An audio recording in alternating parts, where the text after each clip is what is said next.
Shalom, it's the time, hit the mic, realign, Torah flow so divine, got the grind by design, from the shtetl to the limelight, stars in the scene, schmoozing pride, bringing dreams, keep it kosher clean, schmoozing time where the real ones meet, Jewish pride, beats hit, can't retreat, personal brands leveled up, take the stage, schmoozing vibe, wisdom out the cage, bagels and beats, mix the sacred with the streets, meshing hustle with mitzvahs, Hey making moves, Schmoozers, welcome discreet, back to the gold show. chains, or to For those of you that are new here, I'm David Cobby, and you're about to tune into another amazing episode of Schmoozing Time.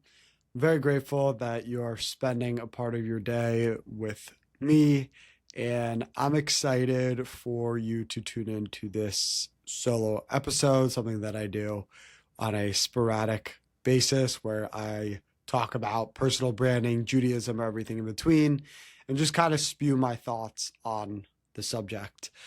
Before we jump into things, make sure that you're following the show on whatever platform you're listening on, whether it's Apple Podcasts, Spotify, YouTube, whatever it is. Please make sure that you are subscribed or following so that you won't miss another episode. And this also helps me with building my show and reaching more amazing guests. The main theme of this podcast is the topic: we are all wrong about personal branding. Whoa. Yeah, that seems like a lot. It seems like we're going to jump into some, I don't know, super formal conversation. No. It's exactly the opposite of that. So one thought-provoking question I want to start with is, what even is a personal brand? I think this is something that I personally struggle with, is like, how do you define a personal brand? And I have my definition of it, but I think everybody else kind of has their own definition of it. And the second part to that is, why are people so obsessed with the word personal brand? Why am I so obsessed with the word personal brand? Why do I make an entire podcast out of the word personal brand? Why do people go on the internet and spend hours researching a personal brand and making videos about, oh, you should do this for your personal brand, it's great, or you should do that for your personal brand, it's great? And I've really thought a lot about the word personal brand, and to me, I think it's actually like a little cringy, to be honest with you. The word personal brand, as funny as it is to say, I think it's a little cringy. And not because I don't like the word brand, not because I don't like the word personal, but because of how it's being used. And calling a person a brand just sounds weird. It sounds very, very weird. And the more I say it, the more I think about it, it just sounds very weird. And a lot of people disagree with this too. Michael Newman was one of the first people that I've had on my podcast that really pushed back against the word brand when it comes to describing a person. And I've said this before, and I think I kind of stand by it. The word brand is somewhat formal. And what I mean by that is, you're not going to, I don't know, I just think it has that kind of connotation of like, it's formal because it's marketing and it's business related. And I don't know. I just think that there could be a better term used to describe a person and how they promote themselves to other people. And it's especially important to recognize your brand and what you put out to people. So yes, the word brand is very misleading. However, because it is personal branding is a very, I think it's a topic that's been around for thousands of years, but it's only being talked about now because of social media. And the way that you promote yourself to other people is super important. So yes, the word brand, I think, is a little bit misleading, but the fact, you can't ignore that you're not going to promote yourself to other people.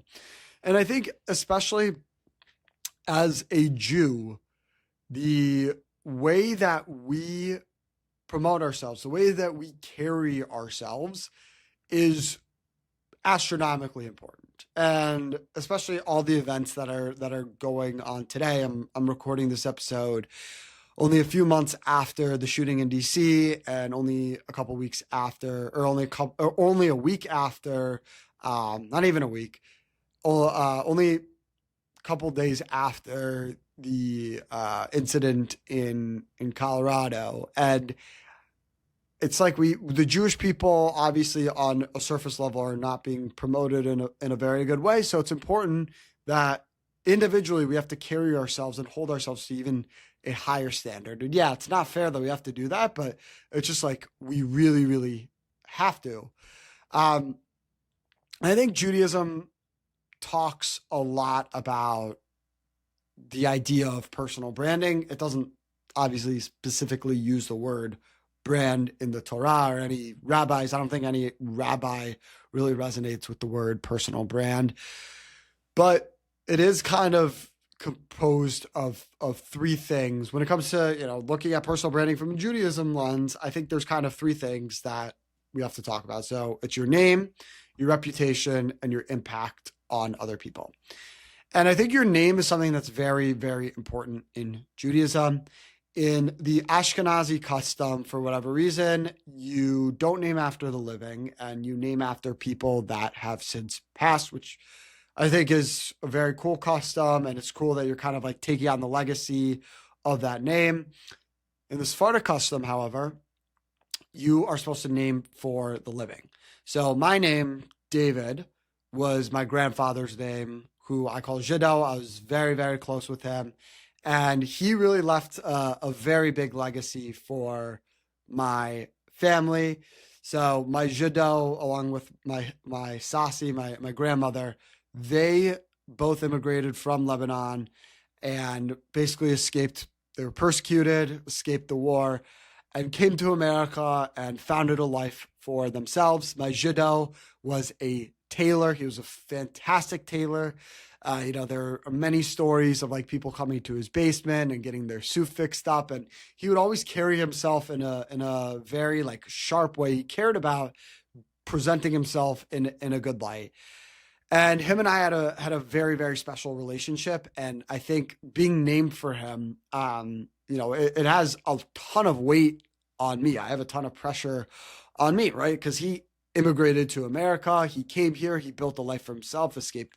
He was persecuted. He escaped being killed by these radical jihadists that were trying to wipe Judaism off the face of the earth. And it's like I have that weight on me now. Like I have to live up to his name. And I was very fortunate that I got to meet him and obviously build a great relationship with him. But I think, that's a perfect example of like how somebody's name, right? Like me being named David is so important to me because of my grandfather, because of the legacy that he left for me and my family. So that's part of it. Your name, your first name, I think, I don't know, maybe your first name is more important than your last name. We could probably debate about what that really means, because your last name, maybe for me, my last name Kabi, it's there's only Kabis, any Kabi that's out there, 99% chance they're related to me because it's not a very common last name. David, however, is a very common name. So, we could get into a debate about, does the name David or my last name Kabi, is that more significant to me? So that kind of leads me into the second point about Judaism and your reputation. And we know that reputation in Judaism is a very, very big thing. I think within certain communities, people get a certain reputation for better or for worse. I talk about this in some episodes where if you identify with a certain sect of Judaism, so let's say you're Reform, automatically you have a certain reputation, automatically. And that's just how it is in Judaism. Orthodox, same thing, right? Your reputation and your image is that, oh, you're going to keep kosher, you're going to keep Shabbat. If you're a woman or a man, you're not touching the opposite gender, you have certain beliefs about things, etc. And I think a reputation can really take you very far in Judaism, but also it can obviously detract. And I think Jewish people in general are very judgy and care about their reputation a lot. So when it comes to this idea of how you present yourself, it's important to remember that like your reputation is extremely important, whether you try to fix your reputation or not. Like no matter how you present yourself, you are going to be judged. So I think that's just like across the board in Judaism. I think that's kind of just the standard.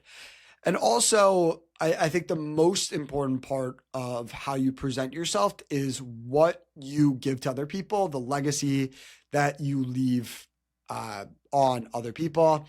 And putting your name on a building is a very common thing in Judaism. And, we put our names on synagogue, we put our names on schools, we put our names on our businesses, obviously. And like, that's a very important thing. But I personally think like, yeah, that's great. You put your name on a building, you donate a lot of money, and that's great. And obviously you're being very philanthropic, but I sometimes am like hesitant to be like, okay, does your name, putting your name on a building, is that really enough?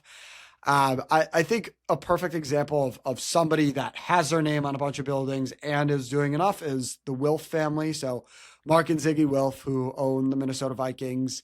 I think they're just perfect role models of people that know what to do with their money. Not only how do they invest it, how do they build a business, but also what do they do with it afterwards? What do they do with their money when they want to donate, right? And they're huge donors within the Jewish community, specifically Yad Vashem, which is the Holocaust memorial in Israel. And it's easy. I feel like if you are born into a family with a lot of money, it's very easy to slap your name on a building and, call it a day. And, you get a lot of recognition for that. But the impact that has only goes so far. And if you're somebody like Mark and Ziggy Wilf, you're not only putting your names on buildings, you're also actively stopping anti-Semitism around the world. You're advocating for the Jewish people. It's funny, I actually saw Mark Wilf at there's a big Israel rally. I think it was November 2023. So maybe it was, I can't remember the exact, but it was a couple months after October 7th. It was in DC. And I saw Mark Wilf at the rally. And this was, again, in the middle of football season. And he's there at this rally. And I was too chicken to go up to him and say, I'm a big Vikings fan. Can I get a picture with you? But anyway, point being is like he's actually doing something. So again, 3 things with Judaism and how you present yourself. So your name, your reputation, and the legacy that you leave on others. So now let's kind of break down 3 main flaws within personal branding. And one that I think strikes a chord with everybody is that the word brand sounds like you're trying to sell a product and not a person. And yes, you do need to sell yourself in every situation. I'm going to die on that hill. I don't care like what people say. You need to be able to sell yourself. And there's every situation across the sun, whether it's selling yourself for a job, whether it's selling yourself to, I don't know, present yourself in an attractive way to a girl or a boy, whatever it is. Like you need to do some sort of selling in your life. If you don't know how to sell, you're completely fucked. Like, I'm sorry. Like everything is selling. Everything is selling. Once you realize that, life gets a lot easier. But again, this is not to be confused with you're not selling a product when we were talking about personal branding, you are selling you. And if you hold yourself and act in the way that a store brand does, you will get treated like a store brand. So it's very easy to go out there and bash a store brand. It's a lot harder, I think, to go bash a person because a store brand doesn't have emotions. You're thinking of bashing, I think a good example that I think me and some of my friends bash is Chipotle, right? When Chipotle skimps you, and I know it's not kosher, I apologize, whatever, but if Chipotle skimps you for a bowl, you could go on Twitter or X, whatever you want to call it, and type in, hey, Chipotle, my bowl got nothing in it. Give me a free ball.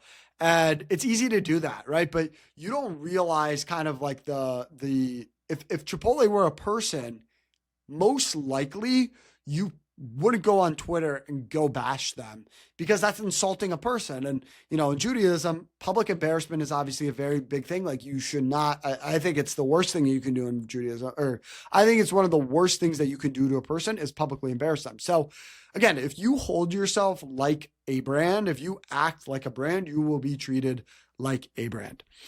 And I think this also kind of relates to not only your image, right? If you treat yourself like a corporate America business, but it's also just with money in general, right? If you present yourself as somebody that's very money focused, people are going to treat you a certain way. And yeah, obviously businesses like Chipotle or their goal is to solve a problem and make money solving that problem. But for you, if you are focused on money all the time and you're presenting yourself in a way that says, hey, like, I want more money, I want more money, I want more money, like you're going to be treated in a certain way. People are going to have certain views on you, which me personally, like, I think that's not the best way to go about things. And if you really want wealth, I think Jared Armstrong said it best, wealth whispers.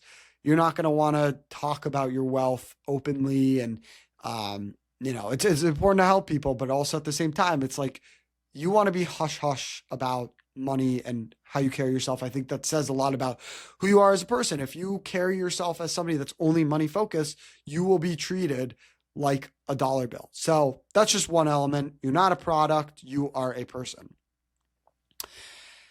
Another kind of flaw with the word brand is when you think of a store brand, you are thinking of performance, how well it suits you. Shure is a great mic. The name of the company. It's called Shure. I don't know if you guys can see it here. So Shure, their microphones are phenomenal. So I think they're the best microphones in the world. By the way, if you want to start a podcast, spend the money on the Shure microphone. They're so worth it. Anyway, Shure is a brand known for its performance. And yeah, maybe if you're an athlete, you're known for your performance.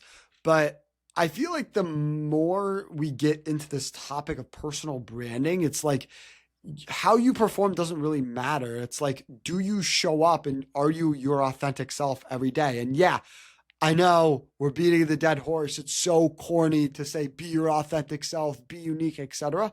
But it's so true. Like if you show up to a meeting, if you show up on social media, if you show up home and you're not your authentic self, you are going to be treated in a way that is not great. And if you are so performance focused, you're going to be treated in a way that is like a brand. You are going to, if this Shure microphone doesn't perform, I'm going to be very upset. I'm going to want my money back.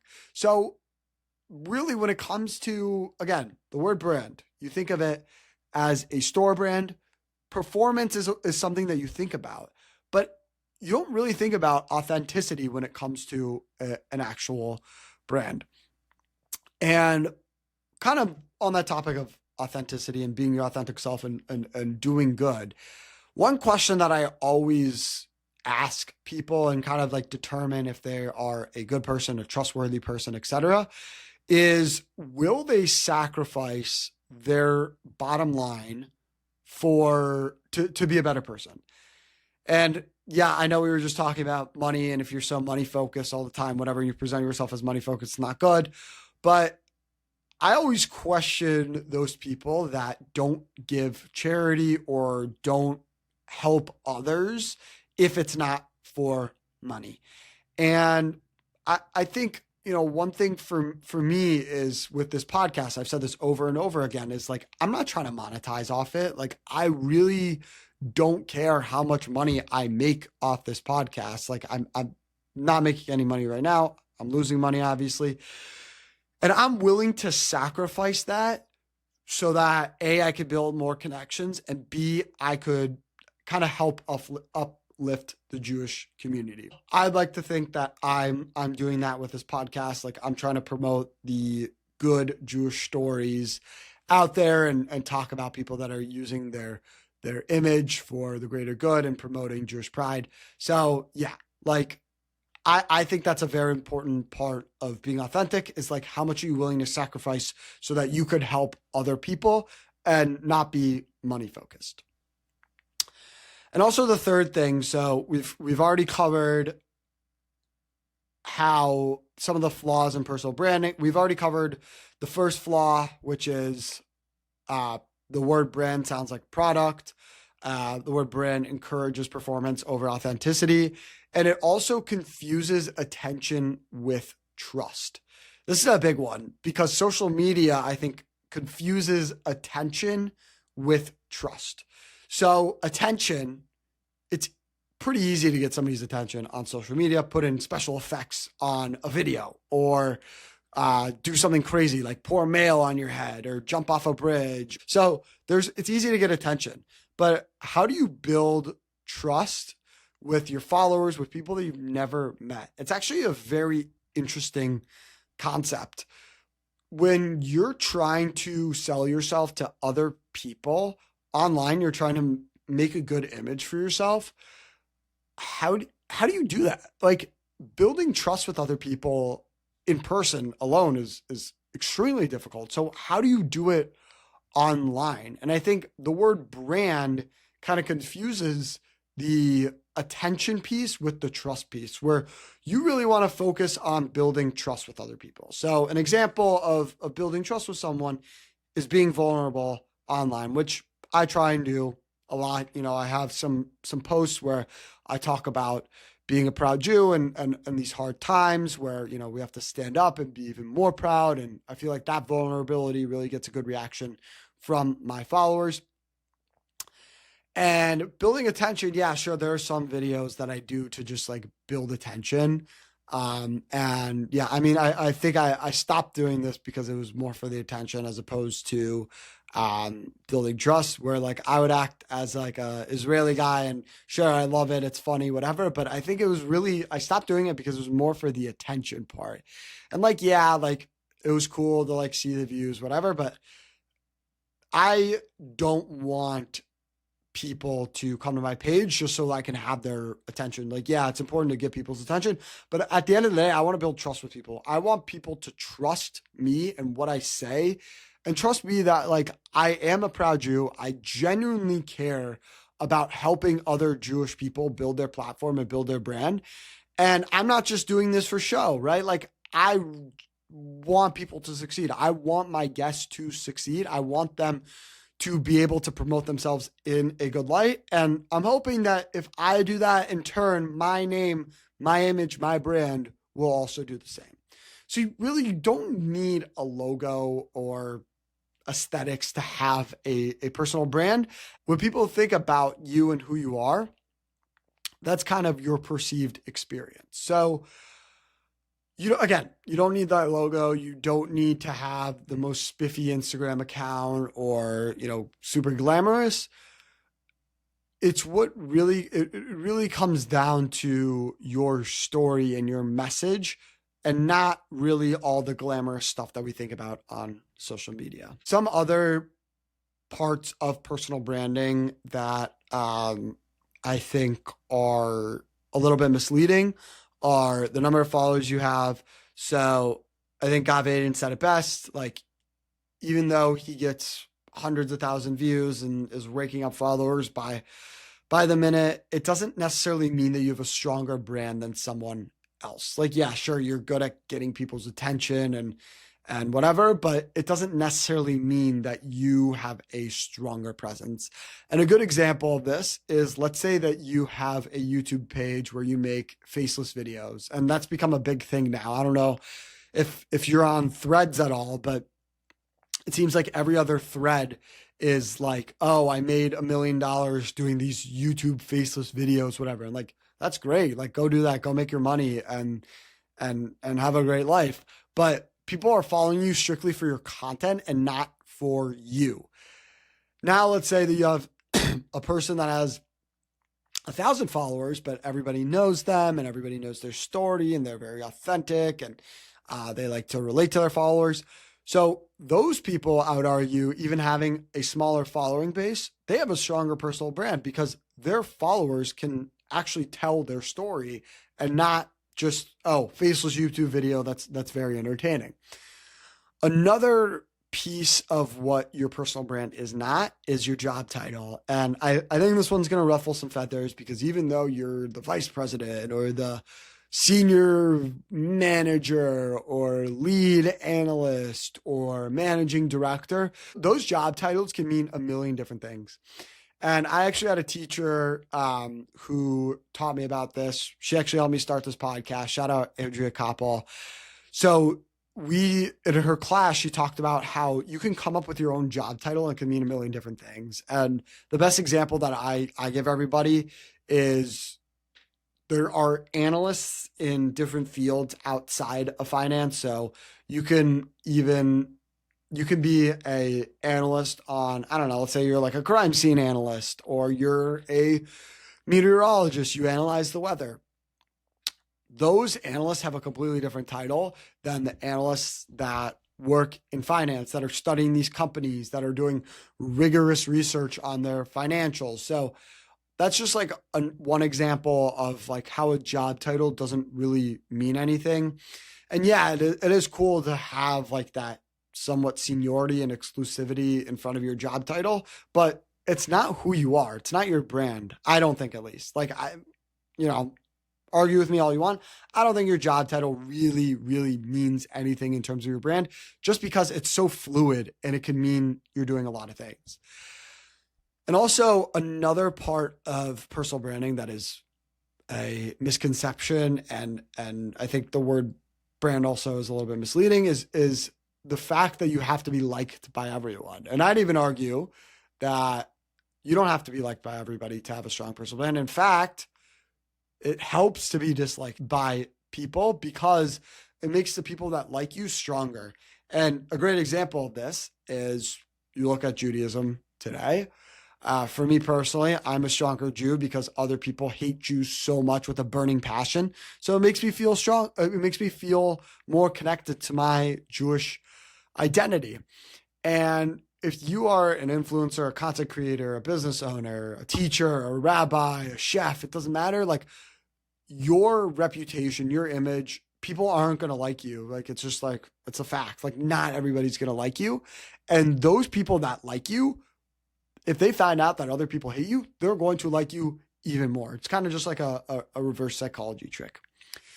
So I know I've spent a lot of this episode talking about what personal branding is not, some of the misconceptions, etc.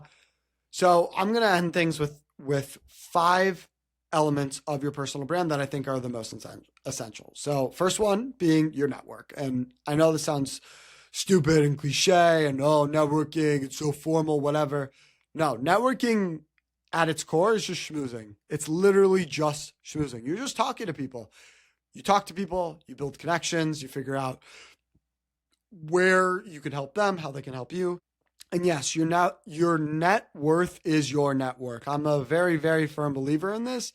And understanding how to navigate your network is super important to your personal brand. So that's the biggest element. Also, kind of tied into that is your social media. So it's kind of like a public version of your network.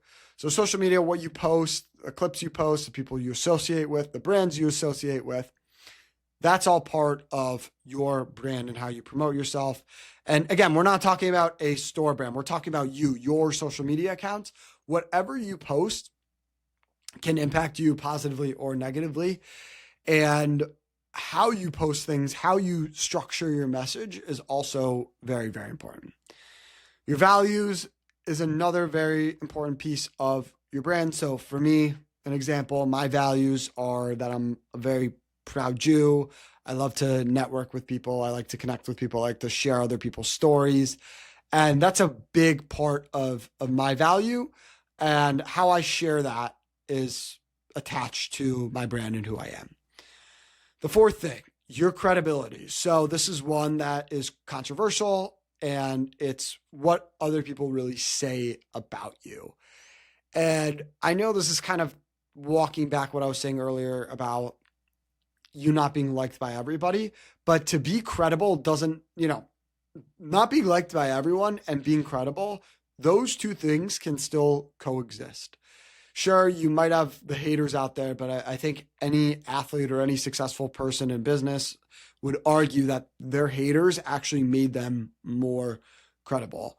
So having good credibility and representing yourself in a way that's positive and shows that you are a good person can go a very long way to having a strong brand. So the final element is your story. And this kind of all connects those four things. So your network, social media, your values, all kind of combined into your story.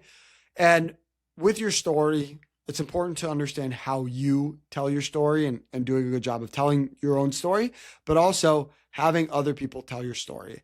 And going back to my earlier example of credibility in the Jewish community, right? Having a strong reputation, other people are going to tell your story if you have a good reputation or a bad reputation.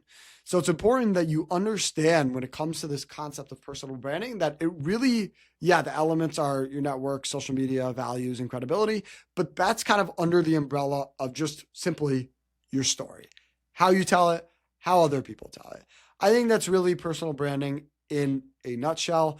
And yes, we are all wrong about what a personal brand is. We're not actually a store brand. We're not selling a product. We are selling, but we're more selling our stories as opposed to a product or service. So just keep that in mind when you're trying to promote your brand on social media to other people in your network, to people that you don't know.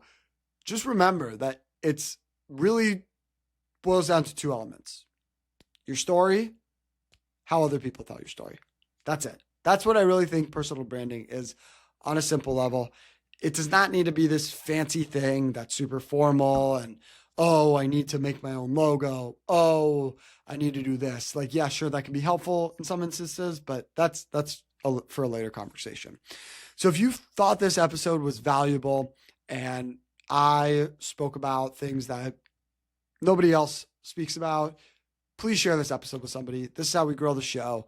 I would greatly appreciate if you could find one person who you think might be interested in hearing this episode about personal branding, how Judaism ties into your personal branding. Again, your name carries a lot of weight in Judaism, and, tying that into what that means for your story is very, very important, and I think is an essential piece of who you are. So share this episode with somebody. Make sure you're following Schmoozing Time on the socials. Until next time, keep schmoozing.